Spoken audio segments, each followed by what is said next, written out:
नमस्कार मित्रों। हमारे जीवन में कई बार ऐसी परिस्थितियां उत्पन्न हो जाती हैं जब हम अनिश्चितता और अनिर्णय की स्थिति में आ जाते हैं। ऐसे समय में यह तय करना कठिन हो जाता है कि हमें अगला कदम किस दिशा में उठाना चाहिए।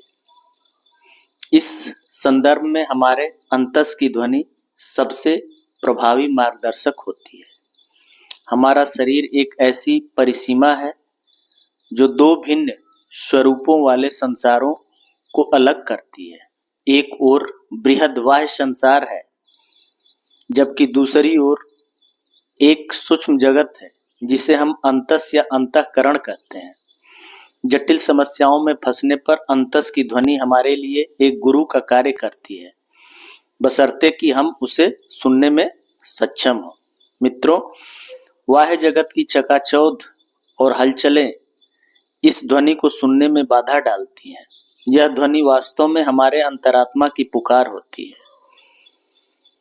जो तब उत्पन्न होती है जब हमारा मन एकाग्र, शांत और स्थिर होता है। मौन अवस्था में रहकर आत्मचिंतन करने का प्रयास करने पर हम इस ध्वनि से जुड़ सकते हैं। बाहरी कोलाहल से दूर होकर हमें अपने अंदर के सूक्ष्म जगत में उतरने का प्रयास करना होगा।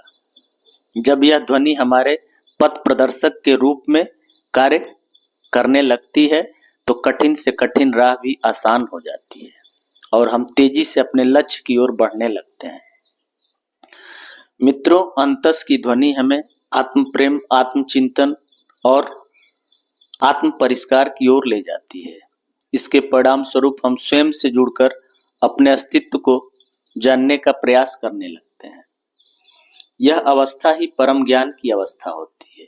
ध्यान, योग, साधना, एकांत, प्रकृति से जुड़ाव और अनावश्यक विचारों से मुक्ति जैसे तत्व हमें अपने अंतस की ध्वनि से जुड़ने के लिए प्रेरित करते हैं।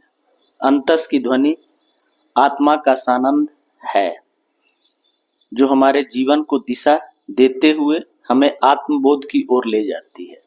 अंतस की ध्वनि सुनना और समझना जीवन में महत्वपूर्ण भूमिका निभाता है।